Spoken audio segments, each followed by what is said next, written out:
showing you my full face routine. This does not include the eye makeup that I'm wearing, just my foundation, concealer, cream contour, highlight, etc.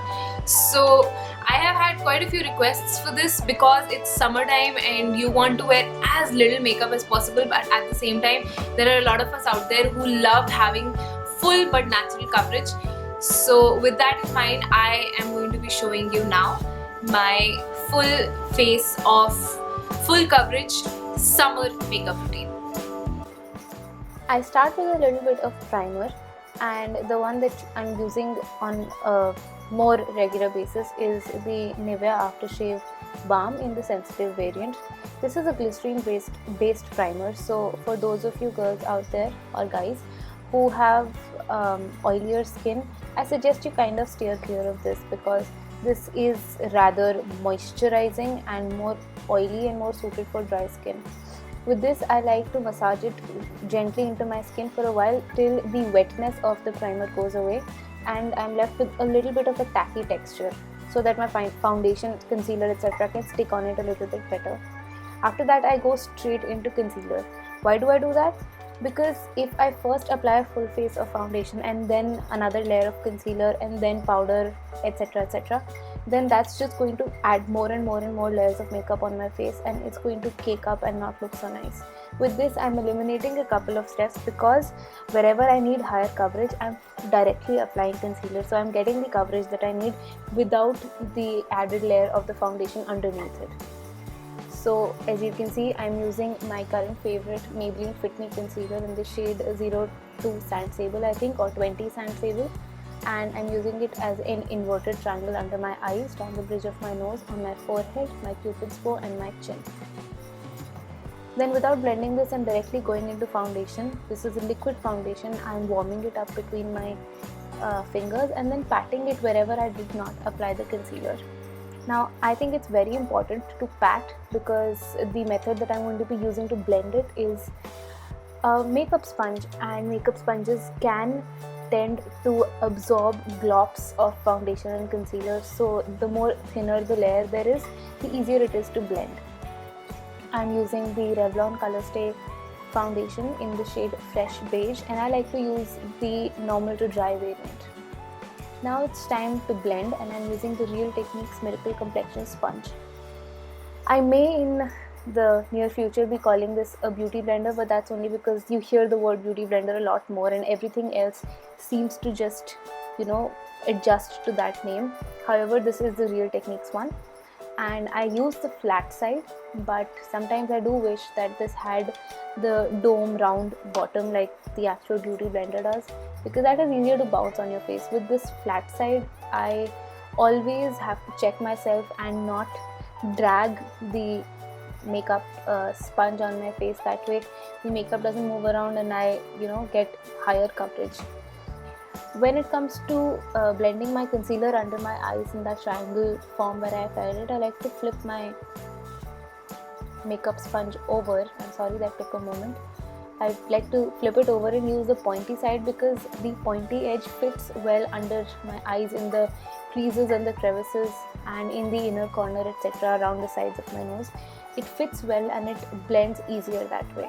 The flat side is wider and this has, the point of course has a smaller surface area. Another thing that I think is worth mentioning is that you need to take your time like I'm taking with your base, because this is the base, this is the foundation. Like I said, there's a reason it's called a foundation. This is the base of your makeup. Everything else that you do, including your contour, your highlight, your blush, etc., is going to sit on top of it. So it will depend on how good this has been blended into your skin, how good this is sitting on your skin, how secure it is. So if your foundation is well, the rest of your structure is going to be great. But if your foundation is blotchy, the rest of your makeup is not going to look as good. So really take your time. This is why I decided not to fast forward or not to cut down the process of blending too much. And yeah, of course it's important to blend your foundation down your neck. Over here I drag the makeup sponge instead of tap it down on purpose, because when I tap the sponge on my neck, it's a very uncomfortable sensation. However, if you can, then I suggest you do that. After that, without setting anything, I go straight into cream contouring and I map the top of my ear towards the edge of my lip with my finger or the edge of my brush. And I do this every single time because it gives me a guideline to follow, and at least mentally for a second I have a line there that I can trace. I know this looks very amateurish, and to be honest, yes, I am an amateur. I am not a makeup artist. So with this, I like to give myself whatever help I possibly can in order to do this right. After applying it on the sides of my hollows of my cheek to highlight them, to highlight my cheekbones and sink my lower cheeks back, it's time to contour my jaw. And I make these little triangle thingies around my chin to make my face look a little more heart-shaped than it really is. I have a very oval-shaped face and I want my chin to be a little more pointed, so I do that. With whatever's left on my brush, I apply to the center of my forehead, and now it's time to blend. For blending, I typically like to use a buffing brush. This one is by Real Techniques, but you can use whatever. At this point in the makeup, I am pretty much tired and I want to get this done quickly and move on to other things. So I like to use this. This is faster at blending. At the same time, this gives me a far more diffused contour, much faster than a makeup sponge would, because that just takes longer and it doesn't really move the product around too much. This moves it a little bit more, so I can get a more diffused kind of look with this brush. You of course are you can use whatever that suits you, but this particular technique suits me. I'm sorry I didn't mention before, the contour that I'm using is the Kryolan Ultra Foundation in the shade 6650. I will have all the products that I used mentioned in the description box, but you guys can use whatever it is that you're comfortable with. I am not forcing anyone to use the same products or even the same techniques that I'm using. This is just what works for me in summer. After I've blended everything out, I go back into the same brush. This is the flat foundation brush from Real Techniques, a part of the Core collection, and I contour my nose. My nose is very bulbous, so in order to combat that very round tip of my nose, I make a very sharp and a very straight line down my nose, and I make sure that I don't let my brush get away from me and go into any of the crevices on my nose, but form a sharpish line very straight down the sides of my nose. This gives my nose a little bit of contour and makes the tip of my nose a lot sharper than it really is. This I like to blend, as you can see, with my beauty blender or my Miracle Complexion sponge, because, well, obviously my blender brush, buffing brush, is a little too large for my nose, and you don't want the pigment to go everywhere. You don't want your entire nose to turn brown, do you? Now it's time to set the contour. At this point, I first set the contour on my nose, and the brush that I'm using is just the blush brush that came with my Maybelline Fit Me blush, and the contour powder that I'm using is the Bahamamama bronzer. You guys can use any bronzer that you like, whatever works for you, but personally I would suggest you go for something cool toned and matte. The warmer it is, the more unnatural it's going to look, but the shadows on your face, they are going to be cool toned because they're shadows, so naturally they lack any warmth. For the rest of my face, I don't use the same brush. I go in with my trusty Color Bar contouring brush. This is very, very fluffy, as you guys can see, and I just, as soon as I apply the product, I blend straight away, and I first apply it just on the areas where I contoured, but then I do take it all over the perimeters of my face. Naturally, our face isn't contoured on some parts and the other parts are just left like that. That's not how naturally a very chiseled face is going to be. It's going to be narrow and well contoured and well chiseled all over. So you want to make sure that your face is evenly chiseled, evenly contoured, and not just on your, cheekbones or just your jawline or something like that.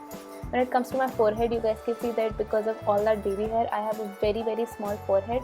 So it's actually a blessing in disguise. I don't need to contour as much, so it saves me a couple of seconds, I guess, or a couple of minutes sometimes. But after I've set all my contour, now I typically like to bake. What is baking? I take some loose powder. Over here I'm using the Lakme rose powder, but that's just for filming. On an everyday basis I like to use translucent powder. You can use any brand that you like. I like to take some of it on my damp beauty blender and really pack it on wherever I had applied the concealer initially. So under my eyes in that triangle formation, down the bridge of my nose, etc, etc. And after I've applied it, I like to wait for 5 minutes, let the contour set in. Over here, of course, I applied a little bit of lip balm. And then it's time to brush away all of the excess powder. I like to use this Real Techniques contour brush for this purpose because it just fits well under my eyes and it does a brilliant job of highlighting and of whisking away the excess bake, etc. So I love this brush for that purpose, but you can use any brush. After that, after everything else is done, I go into the smallest bit of compact powder. This is the Maybelline Dream Satin 2-Way Cake on a fluffy face brush, a powder brush, and taking the smallest possible amount. I cannot focus on this enough, the smallest possible amount. I just blend everything that's on my face, my highlight, contour, everything, and set it all with powder. I also take it down my neck. Finally, it's time for blush. The blush that I'm using today is the Makeup Revolution Triple Baked Blusher in the shade Blushing Hearts, and I'm using just a Real Techniques blush brush. I don't stick to this blush, you can use whatever it is that you want. For highlight, I like to use a double decker technique. This I've named it myself. What I basically do is I take a cream highlighter. Over here I'm using the Becca Shimmering Skin Perfector in Opal, and I like to first pat it down with just my fingers wherever I want to highlight. Over here it's the tops of my cheeks, down the bridge of my nose, or as you can see, up the bridge of my nose in any case, on my cupid's bow, on my chin a little bit. Why I like to apply so much on my nose, even though normally people say that you shouldn't, is because I have spent a lot of time contouring it to make it look thinner, and applying a little bit of highlight very thinly just on the center of the bridge of the nose really does bring out that portion and sink back everything else a lot more. After I've blended everything with my fingers, I go into the powder variant of the same Becca Shimmering Skin Perfector in Opal, and I like to top it off with that same powder. It's the same color, just it sets that liquid highlighter and it just becomes an extra little bit of glowy.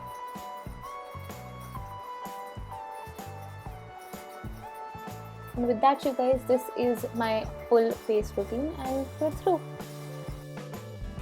So guys, I hope you found that useful. As you saw, I did not use a lot of layers. I tried to minimize the layers as much as possible, as much as my skill allows me, and I used my concealer and foundation directly over my primer. What that did was it gave me the coverage and the intensity, the base that I needed. At the same time, I did not first apply a full face of foundation and then a full face of concealer and then a contour and then set it all with powder separately. So with that, at least a couple of steps got cut down.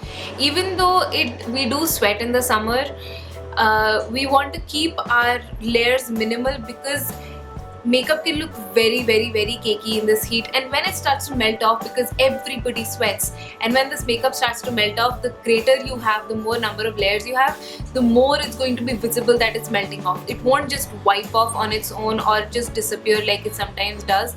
It's actually, there's a possibility that your makeup, you can actually see streaks of makeup and sweat mixed together, and it looks disgusting, you guys. You have to believe me. And therefore I try to use as few layers as I possibly can. With that said, I am not forcing this routine on everyone. This is how I like to do it personally. This works for me, and for me also it is a very full coverage, very nighttime appropriate kind of makeup look. For going out in the heat, I usually don't apply any makeup at all, but then again, that's also me personally. You guys can do whatever it is that you want and whatever it is that works for you. You also saw that I did not do any eyeshadow or anything. All of that was already done. My eye makeup was already done. But the last video that I uploaded was of this eyeshadow and eye makeup tutorial. So if you do like it, then don't forget to check that out. I will link it in the description box below. I will put it up as a card, and you will also find it linked at the end of the video in the end card. With that in mind, I also want to tell you that I did not also show you how I did my eyebrows. That's because that is the next video. That is the last video of this makeup breakup series that I have come up with, and I hope you're enjoying this, and I hope you're enjoying yourselves. So please don't forget to check that out in the next video. And with that, I sign off. If you guys like this video, do give this a thumbs up and subscribe if you have not already. I would love to hear from you guys. So send me a nice comment. If you want, you can send me an email, just say hi. And yeah, I think that's it for today, and till next time, see you. Bye.